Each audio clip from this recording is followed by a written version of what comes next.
मुनु के गरेको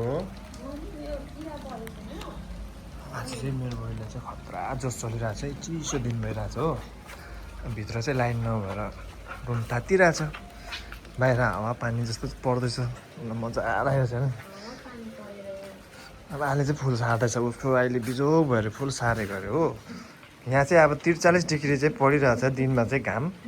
मैले भनेको पहेँलो भएर भोलि सर्छ ल तिम्रो फुल भनेको नि हो पत्ताका छैन कि यस चस्मा लगाउ न मैला पर्छ हो आँखातिर मेरो बुढीले अनेक चिज गर्छ नि फुल सार्दाखेरि चस्मा लाएर माछा फ्राई गर्दा हेलमेट लाएर हो यसको खतरनाक छ है सिकिहाल्नु छ कि तुझले पनि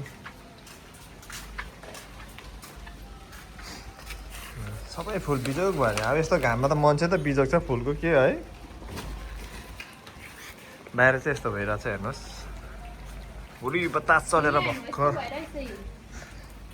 घाम बेसी भएर नि अब 43 डिग्री भनेको यहाँ हो टेम्परेचर अब यस्तोमा